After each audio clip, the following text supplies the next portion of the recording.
Welcome to Swinger University, your horizontal enrichment program. Bringing you an educational podcast about swinging. Here are your hosts, Ed and Phoebe. Hi, this is Ed. And this is Phoebe. Today we're interviewing a certified sex therapist and sexuality coach, Rhoda Lipscomb. She has a doctorate in clinical sexology, a master's in counseling, and a bachelor in psychology. Her education is paired with certifications in sex therapy, marriage and family therapy, as well as clinical hypnosis. She is a member of 7 professional boards and associations and is a licensed professional counselor in the state of Colorado. Rhoda started off working in clinics for 14 years of her 28 years in practice, began adding to her education and training, then started her own business.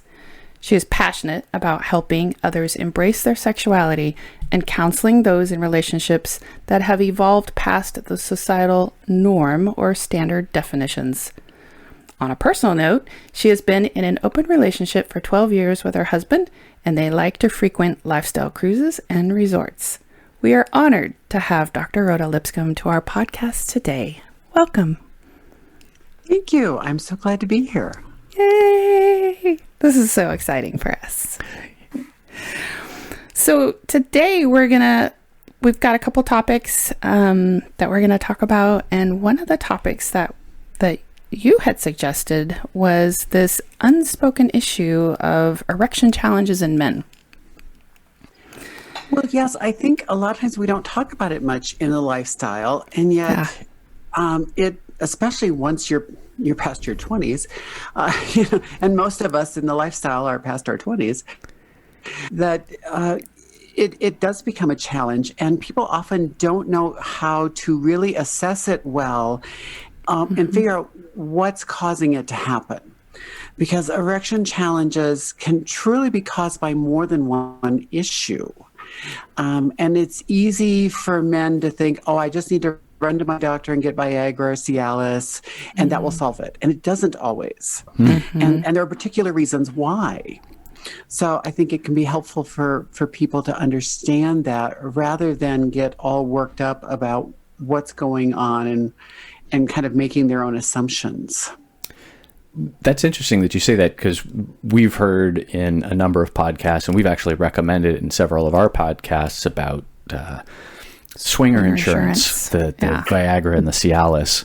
And I've had issues at parties where I've been very distracted, especially early on in the lifestyle, and not having that mental focus. You know, things don't work the way that you would expect them to. Right. And so you're saying then that people will run to the doctor, get Cialis or Viagra, but that doesn't solve the issue. So what are some of the other challenges that are, in front of these men? Yeah, well, then, not that it doesn't solve it consistently. And then that ends up being the problem. And I even hear stories of guys who then start taking massive doses of either like Viagra and Cialis at the same time. Oh my God. I'm just going, oh my God, you're going to be like a heart attack or a stroke waiting to happen. No kidding. And so the fear of not having an erection can be so strong in some men that can sometimes be what happens. So I like to say that really it falls into 3 categories. It's the physiological issues, it's the hormonal issues, and then it's the psychological issues. So Viagra and Cialis are going to work well when it's a physiological issue. Right. So if you have something like high blood pressure, high cholesterol, an issue of blood flow, the things that cause blood flow problems, diabetes, someone who's been a smoker for many years, there is that plaque that builds up in the arteries from things like that. And you have to remember that if the plaque in your large arteries around your heart you haven't noticed yet, the artery that flows into the penis is a much smaller artery than the ones around your heart. So of course, if plaque is starting to build up in your arteries, you're going to notice it there first, Wow. long before you ever notice it in other areas. So that's why it's a good idea to go to the doctor and try to figure out, are you dealing with high blood pressure? Is this a cardiac issue that needs to be addressed? Gotcha. Right. So that you're not just avoiding some sort of cardiac issue that's growing and you don't even realize it's growing in your own body. So that's when things like Viagra and Cialis are going to work really well. Right. And the other issue with blood flow can be that sometimes you'll see a lot of men, especially in the lifestyle, using cock rings. Oh, yes. Yeah. Because the other blood flow issue is that with the mechanics of the penis, the blood flows in through the artery. And when men are very young, the little flaps in the veins that shut the blood flow from going back out as it's being pumped in work very well. Mm-hmm. Unfortunately, as human beings, we don't have replacement parts. Right. And as these little parts start to age, those flaps don't close as well. And so then you have what's called venal leakage, where the veins are leaking a little bit. So that's why you'll get a nice firm erection to start, and then it starts going down. Or you don't get as firm an erection at 45 as you got at 20. Right. It's kind of like your eyes getting bad. Yes. At 45. Your eyes starting to go bad. And other little parts that start to wear. Exactly. Start to break down. Exactly. And so that's when a cock ring can help, because then that pressure across the very top of the penis close to the body will kind of push down on those veins and keep the blood in there. And so for those kinds of, physiological problems, those sort of solutions can work well. Either the Viagra, the Cialis, and a cock ring, you're probably going to be really good to go. Right. If it's hormonal issues, then it's something where you're really going to want to see more of a urologist, not necessarily just your general practitioner. You want someone with a much more advanced education in male sexuality, male genital issues. So hormonal, you're going to start to see symptoms, not only erection issues, but you're going to see symptoms such as loss of first morning erection. The morning wood is either going to be non-existent or much less. Right. With hormonal, men will have trouble sleeping. They may be a bit more lethargic, feel depressed. Yes. Because without that higher amount of testosterone, there's a lot of effects within the whole body of a man that happens. Mm-hmm. So notice a lot of those different types of problems if it's hormonal. And then I recommend going to, I know there's a lot of different clinics that have been set up these days for, low T. They advertise low T, and some of them are good, some of them are not. So I always like to warn people, I would really, if you have the insurance and can afford it, I would highly recommend just going to a full urologist to make sure you're getting the right assessments, the right tests run. That would be the first line of defense. And then you're probably going to see a big difference.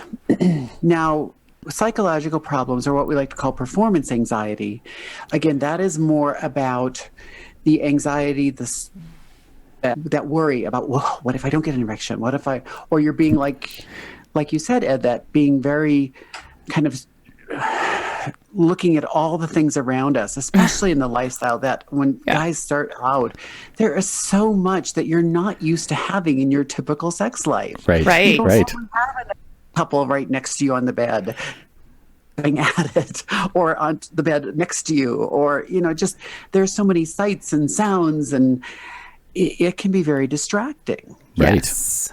Very much so. And I think a lot of men put great pressure on themselves. With a brand new partner, there is this pressure to perform, this pressure to impress, which comes not only from the men, but it also often comes from the women. And I hear a lot of stories from men in the lifestyle who will say they had trouble with an erection, and they have literally had some woman go off on them. Wow. And she is angry. She is berating them as if somehow this is about her.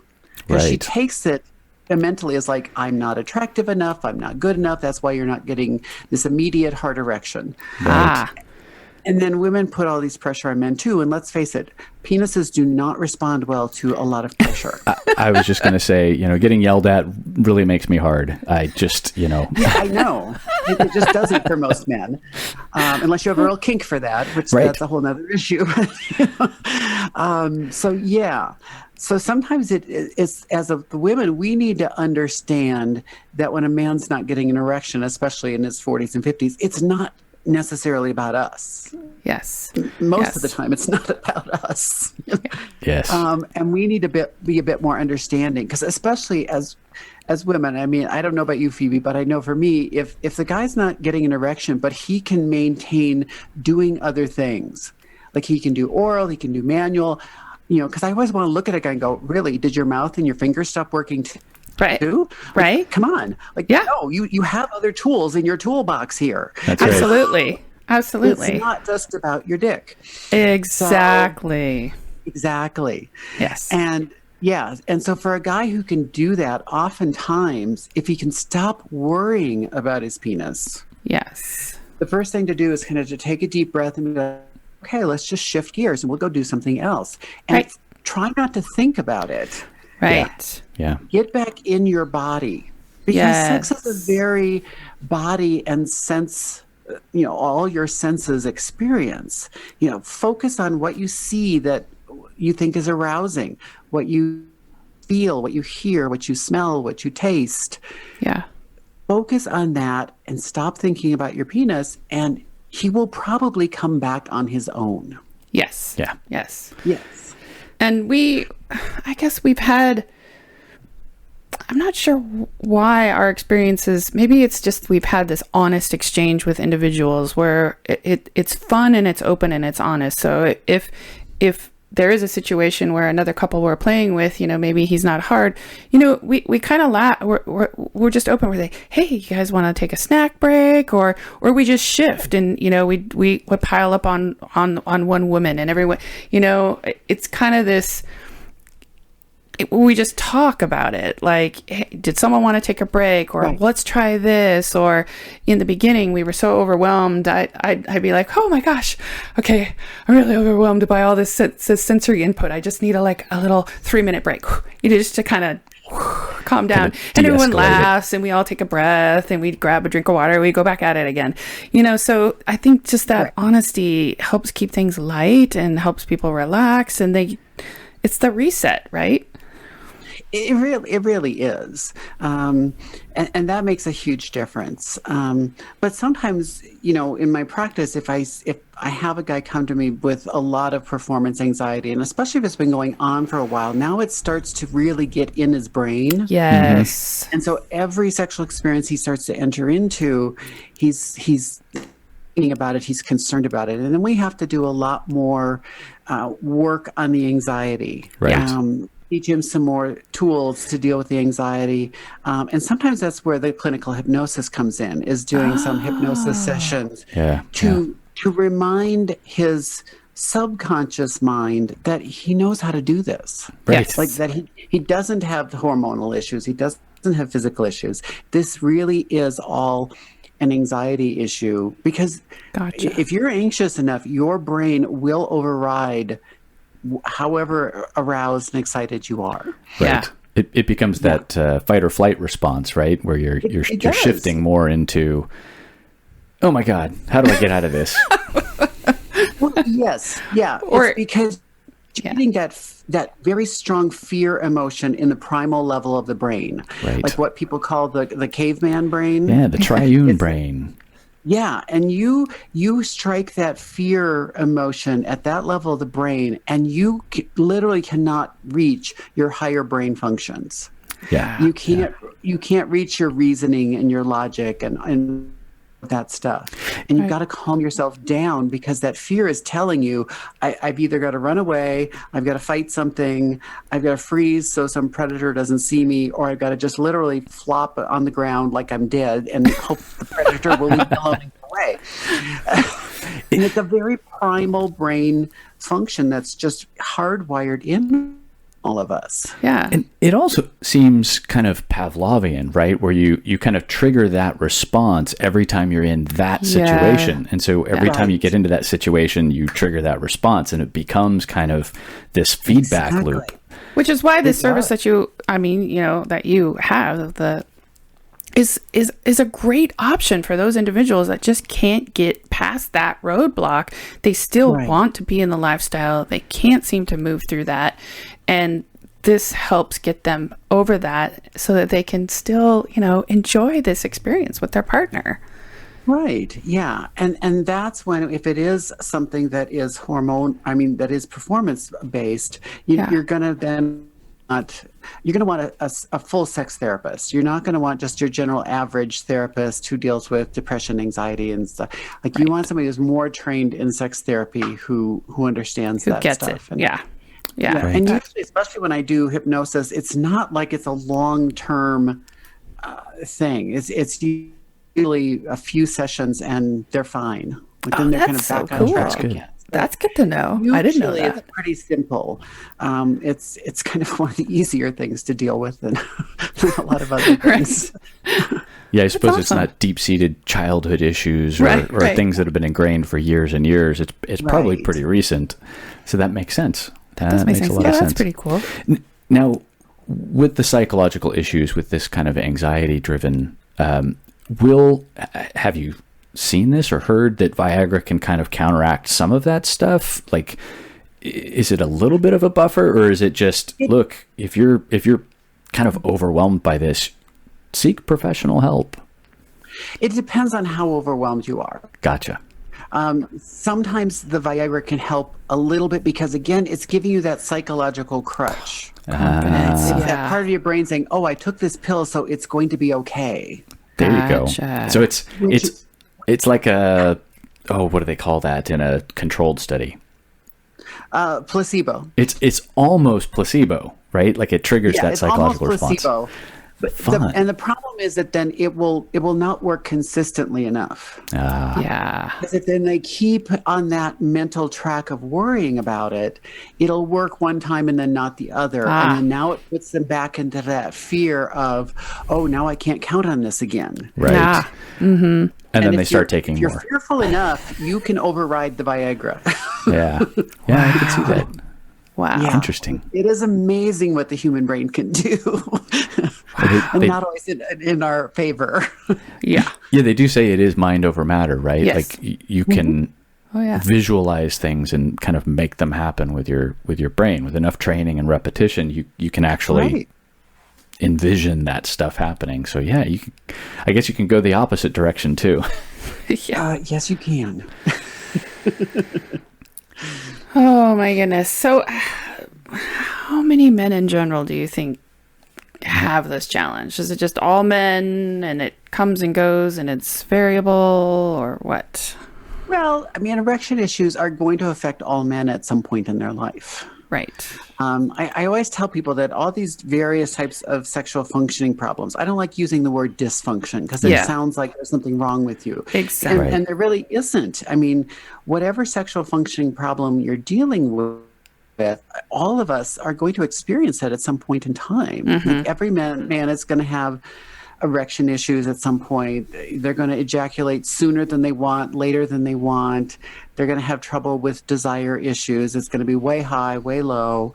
And the same with women. You know, we're going to have problems with lubrication. We're going to have trouble with getting aroused.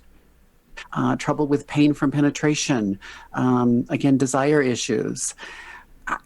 It's kind of universal for us. And it's more about how you deal with it. Right. Than it is the fact that it happens. Right. You know, so there is a bit of and figuring out, is it really a problem or is it just something? I mean, like, let's face it, the pandemic last year, a lot of us, our sex drive has not been exactly the highest. Right. Yeah. Because there's been so much stress going on in the world. Oh gosh, yes. And the more stressed we are, the less we are to really want a lot of sex. Right. Right. Yeah. So it is it will change over time. It happens to everybody. Yeah. Could happen in the beginning, could happen as you age. So over the course of your swinger lifestyle, not to mention your normal lifestyle, you will be faced with this challenge. And like you said, it's a matter of how you deal with it. So we had another interesting question. Do you think men who have a sexual function challenge actually get into the lifestyle as a way to fulfill the needs of their other partners? So say they actually have EDD and, they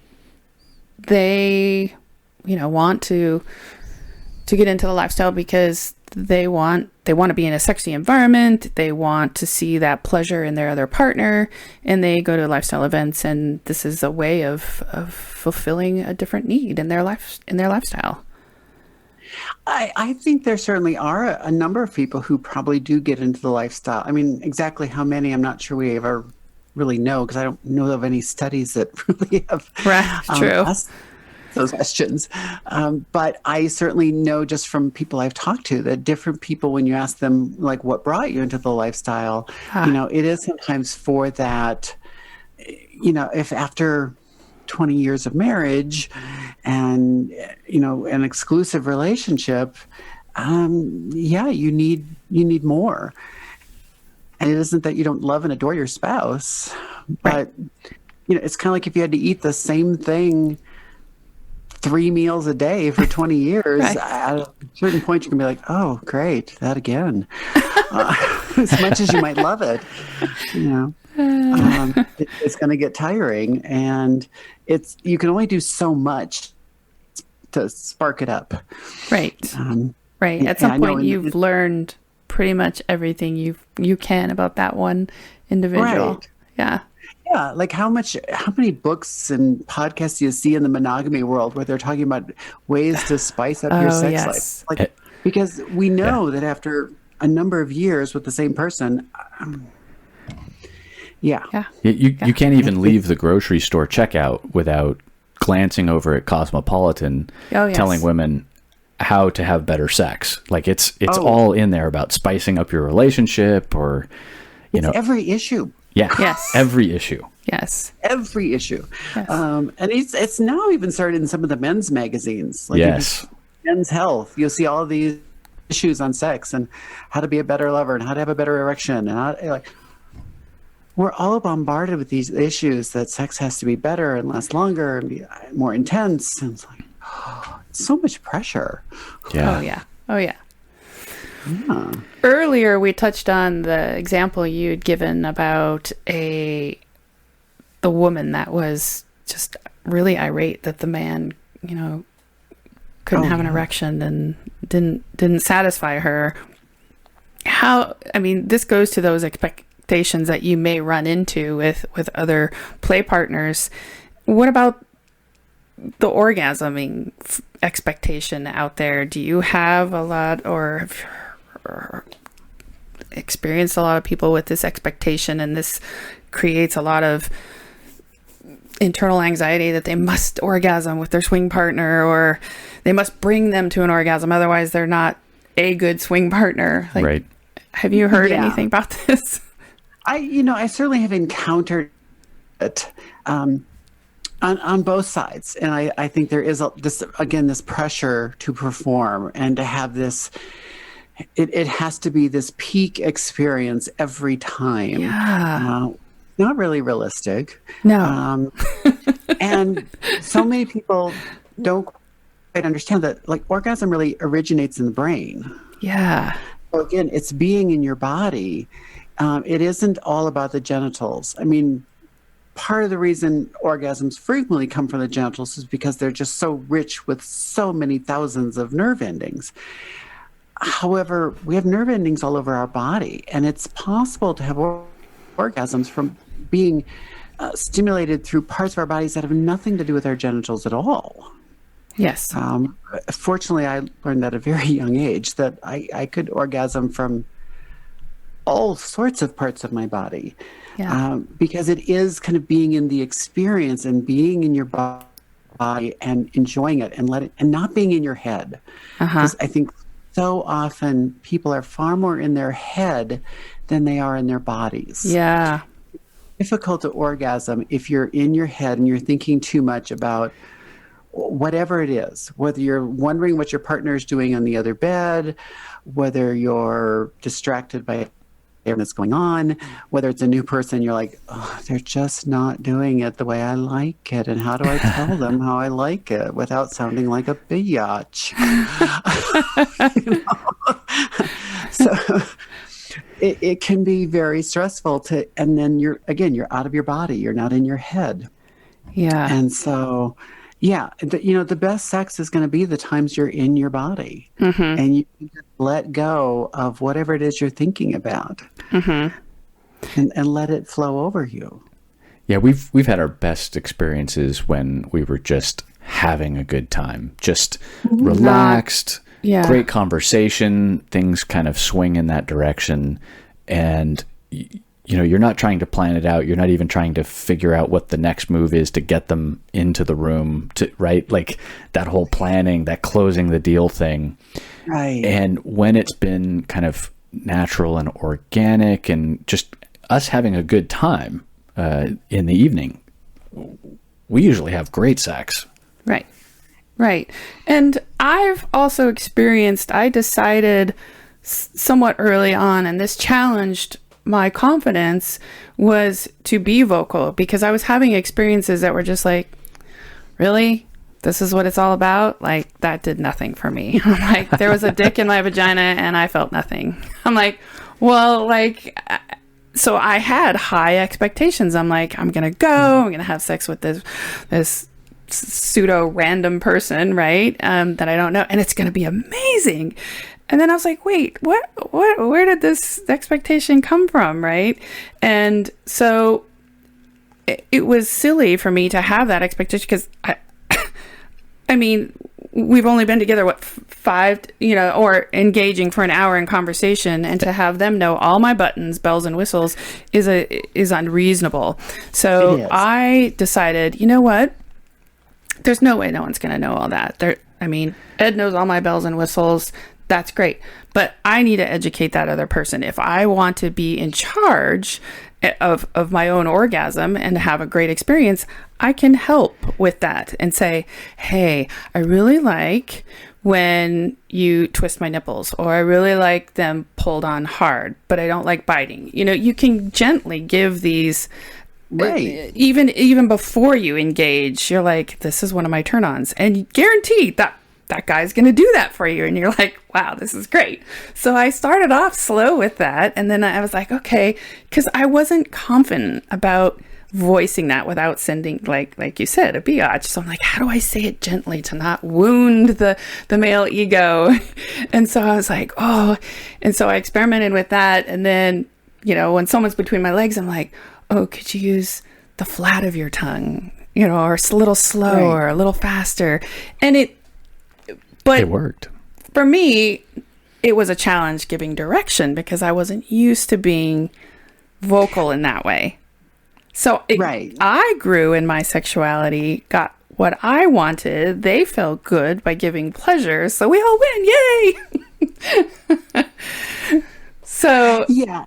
And we forget how much we're still, even though we've become swingers and we've become much more sexually active in many ways, we still have those early childhood and early adult messages that come from family, that come from friends, that come from the media. God, yes. About how we're supposed to be, or how the other person's supposed to be.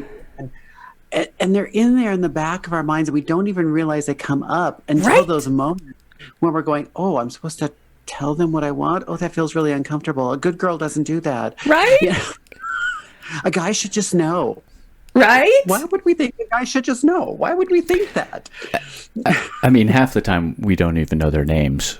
So, I mean, I don't know how we would expect to know where their buttons are and what they like in the bedroom. Exactly. I know. It's so weird, the human brain, how those things would float up. And Ed and I would have all these conversations, and I go, these random things would come back from like years past. And I go, my God, I thought I addressed that challenge in my life years ago. Why is this coming up now? And it's like, and then I had to be at peace with that coming up again, and not, because it felt like I was going backwards. And I'm like, no, you're not going backwards. It's just a small little thing that's popping up. And so we just talk it out, and we're able to move past it. But it surprised me. I was like, wait, where did that thought come from? That's been long ago. It's so weird. That old programming for me from parochial school, and what a good girl does, and what you should and shouldn't do, and what's right and what's not right. You're like, really? Wow. I thought I totally deprogrammed all that stuff. Oh, but that's why I love this lifestyle, because you grow sexually, and you grow in other areas, like your brain, your mind expands, your body expands, like all your experiences expand. It's been a wonderful, wonderful, awesome experience. It is. It's a great experience, and it really can help people grow so much. Yeah. In ways they don't even realize at times. Yeah. Oh my goodness. Any other? Well, I was going to ask some other questions, because we've been talking a lot about our experiences. Yes. So we introduced you, and you and your husband are also part of this lifestyle. You're not just a professional helping the rest of us, crazy sex people. You happen to be one of us. So tell us a little bit about that. How did you get started in swinging? Well, we got started, it was a number of years after we'd been married, and we had some challenges within our own sex life. And, I think sometimes, especially when you do some of the stuff that I do, within my own profession, there is this sort of embarrassment or shame to have to admit that you might have challenges in your own sex life, because people hear what you do for a living and they think, oh, you have like the best sex life ever. Right. And people would look at my husband and be like, you are so lucky. And we're sitting there going, yeah, so lucky. It's kind of like the massage therapist of what, and they're like, oh my God, you must get massages all the time. And you're like, no, I don't. Just because he's a massage therapist, no. I don't. No. Yeah. No. So we had some big challenges, and we actually separated for a period of time. It wasn't because we didn't love each other. We just couldn't figure out how to work it out. And right. we managed, and during our separation, I kind of experimented with swinging. And because I'm the more adventurous of between my husband and I. My husband's a sweet Boy Scout. I always say his only kink is that he's a swinger. Like, it's the only kink the man has. Guilty as charged. I jokingly refer to him as the vanilla swinger. That's awesome. I love it. Yes, and he's sweet and dutiful, but no, he's just not experimental. So when we got together, he knew about this, and he said he wanted to try it. I'm like, okay, well, I'm not just throwing you into the deep end of the pool here. So we just started going to some swinger meet and greet. So there was no sex, there was no nudity. There was no expectation or pressure. He just got to meet people, and he got to see that all of his ingrained beliefs about what it means to be a swinger and what these people were like. Right. Because, of course, our first swinger event, he was terrified that, like, somebody was going to grab him, rip his clothes off, and throw him in the middle of an orgy. Right. Yes. And the women were he had no idea what it was going to be like. But, we went and we met people, and some of whom are still good friends of ours. And he could see they were like, oh, well, they're just like us. Like, well, right? Yeah, dear, I've been trying to tell you that. They're not ravenous sex fiends. They have jobs and families and respectful people. They're respectful people, yes. And so I slowly worked him into it that way. And so eventually when we had our first experience, I let him choose. I let him go. It kind of happened, and there were two other couples. Like our first experience was actually a sixsome, not a foursome, and I was a little anxious myself because I'm going, okay, this is going to be his first. But the other women were just so like kind of at him and going, oh, come on, let's all go. We've got a hotel room. We can all go. It'll be fun. And I just looked at him like, it's up to you. You decide. Yeah. No pressure. Yeah. And he said, no, I want to do it. Like, okay. So cool. And it went very well. And, and it was a very fun experience. And there was about a year of transition where for about a year I was very anxious, going, oh my God, one day he's just going to tell me he doesn't want this and he's going to say no. And now what am I going to do? Because I can't go back. Right. Yeah. Pandora's box is open. I've gone too far. I can't go back. Yeah. Yeah. And our first trip to Desire was about a year after we started swinging, and it was off the charts. We went with no expectations, but it was off the charts. Wow. I don't know if you've ever been to the Desire in Riviera Maya, but in one of their buildings, their hot tub is this huge 50-person hot tub on the roof of one of the buildings, and has a swim-up bar, and it's just huge. And about twice a day, it fills up with everybody. Wow. So like late afternoon and then later at night. And so we're there late afternoon, and it's just full of people, and everyone's on. And he's a salesman, so he's very easy to talk to, and he talks to anyone, and very friendly, and he's chatting with everybody. And I'm over in another part of the hot tub chatting, and I glance over and I see he's got this woman up on the edge of the hot tub with his face buried between her legs. And I'm like, oh, good, he's having fun. And I kind of go back to whoever I was talking to, and I look over a few minutes later, and now it's a second woman. That's awesome. And then a third, and then a fourth. I counted 5. Oh my God, that's awesome. And so then I looked at the clock, it was time. I'm like, oh, we got to go. We got to get ready for dinner. And plans. And so I pull him out of the hot tub, and we're walking down the stairs to our room. And I looked at him, and I said, you had 5 women on the edge of the hot tub. Like, my God, you had the pussy buffet. And he gets this sort of shy, like, yeah, I did. I'm like, no, you don't get to give me the shy little boy. Like, no, you have graduated. Oh, yeah. I am not worrying about you anymore. Right? That's right. I know. Fly, little bird, fly, because I'm done worrying about you. No kidding. That's awesome. Oh my God, that's training wheels are off now. Yep. Oh, yeah. When you got them lined up like that. Training wheels came off. Oh my God, that's awesome. And it's been quite an adventure.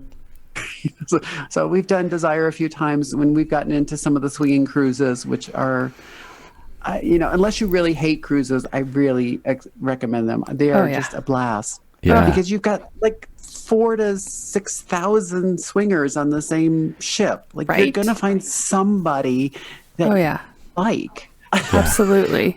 We had that experience. We've been on one swinger cruise, and by the time we warmed up, unfortunately, it was like a day or two into it. We kind of wasted 24, 48 hours, which was unfortunate. But by the time we warmed up to it, we'd found the solarium. We were in there like every night. It was so much fun. We had a blast. Yeah. Yeah. And then it is a blast. It doesn't even matter where this ship is going. No. I don't know. No, I don't care. You get off a few times and be like, oh, okay, whatever. I'll buy some trinkets, but I'm going to go back to the ship now. Right? Yes. I know. Same. Back to the naked fun. Back to the naked fun. Yeah, I mean, and it's just so relaxing to be like on the pool deck, being able to lay naked by the pool, swim in the pool naked, even though they're not having sex on the pool deck because they don't allow that. But it's just the freedom to relax and be yourself, and you're around like-minded people, and everybody's happy. Right. Yeah. Everybody on the ship is happy. I mean, I know. Even if you talk to the staff will be like, oh, we love you guys because you're all happy and you're not cranky at the bar or at the dinner.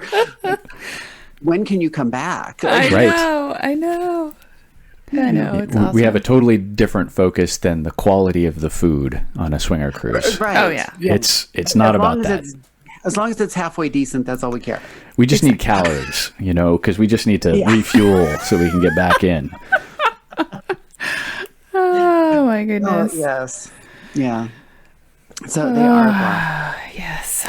We are crossing our fingers and our toes on both hands and feet that November cruise will actually happen, although we're being told it may not. Yeah, so. We're being overly optimistic, we Really? suspect.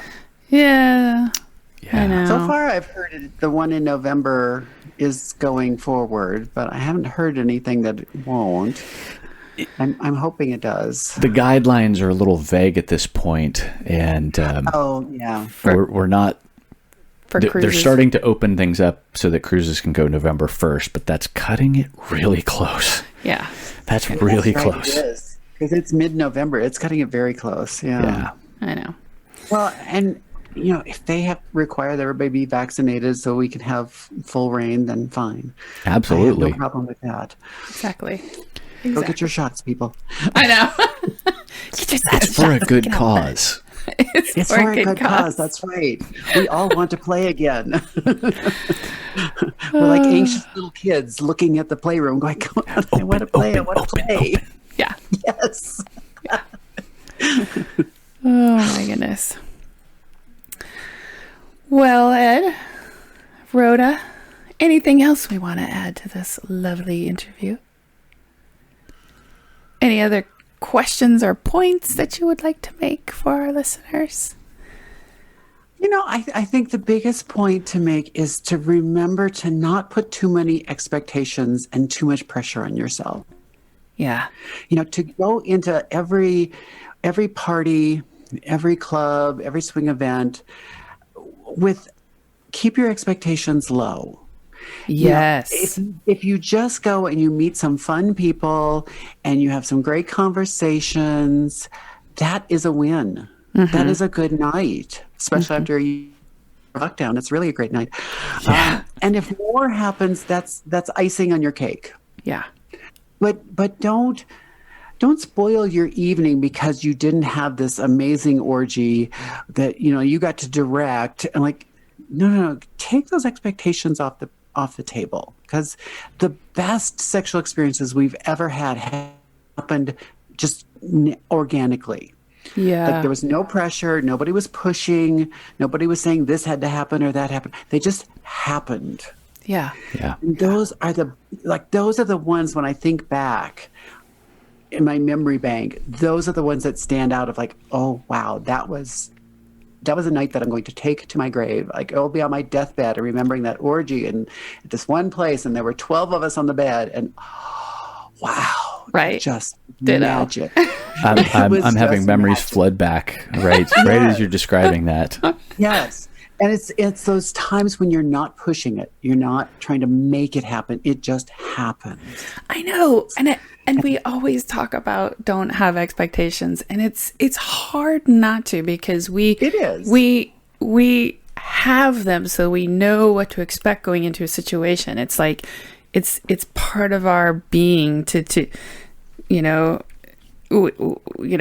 sky is blue and the sun rises and then sets. We expect certain things, so it's how we live and walk through our life.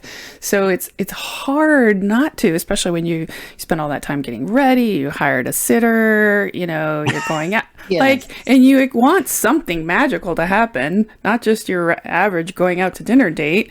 And so it's hard to not. It is. But I wish we it is. had a magical mental technique that we could tell people, think of pineapples or something. Think of this.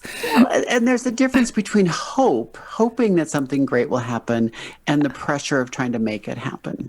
Yes. And stay in your hope part of your mind. Where I hope it'll happen. It'll be a great night either way. Yeah, that's a good way to phrase it. Make those connections, make those friendships with people. Some of our absolute most wonderful friends are people we know from the lifestyle. Yeah. I like to say 6 years ago, we moved into a new house that we had built. And as we were building it, we had to sell our old house and go live apartment for 6 months while it was being built. And when we moved into the apartment, it was literally December 26th. Oh, Wow. And one of our lifestyle couple, a friend of ours, I told them like the week before that we were moving, we were doing this, and I wasn't asking them for help. And they offered to help. Wow. That's great. That's awesome. I've always said that like really great friends are, when they learn you're moving, they offer to help. They don't wait till they're asked. Yes. And those are our lifestyle friends. Like these are the people who we have these very deep connections to, and I know are there for us when we need them. And I don't always find that in the vanilla world, especially as you get older, because people get so busy and they're worried about their careers and their children and their lives and their aging parents as we get to a certain age, you know? Yeah. And That's so true. it's really important to remember that what keeps people in the swinging lifestyle are those connections you make. Like we go into it for the sex and the variety and all that fun stuff, but what keeps us there, the ones of us that have been in there for like 10, 12, 15 years, it's because of these connections we make with people. Absolutely. That we find we're having such a hard time making in our regular vanilla life. Absolutely. Yeah. Well, it was Thank you, great Rhoda. talking to you. This was excellent information. I'm sure our listeners will benefit from this directly and indirectly. And hopefully, as a direct result, people will have a little bit better sex. Yes, and just to enjoy it more and really appreciate the sex when it's great, and when it's just like, oh, that was nice, that's okay too. That's right. I mean, okay sex is better than no sex at all. I agree. I absolutely agree. Well, thank you very much for joining us today. Thank you for having me. And maybe we'll do this again. Yeah. This would be love great to do it. again. Yes, I would love to come back. Yeah. Oh, cool. Maybe after the pressure from your book, your anxiety from your book is relieved, we'll have you back on. And you can pitch the book. Oh, yeah. Well, this next book isn't probably one that really, for most of the swinger world, it's more for a unique niche I have that is a whole different area of human sexuality. So probably not too many in the swinger world would be part of it. I just made the assumption I was all on board with more sex. Oh, well, yeah, this is a very different niche. Let's just put it that way. Well, fantastic. Well, best of luck with that. And we really appreciate you spending some time with us today to impart your knowledge. Absolutely. Thank you. I appreciate you having me on. Before you turn off our podcast to take care of all the vanilla things pulling you away, please reach out and give us a review. I know mashing a star is so much easier, but a review is so much better for sharing your love of what we're doing with others. We would appreciate it. If you want to share a personal story, ask us questions, or share your comments, you can contact us at swingeruniversity@gmail.com. Check us out at swingeruniversity.com, where you can find links to our Twitter and Instagram feeds. Thank you for listening to Swinger University, your horizontal enrichment podcast.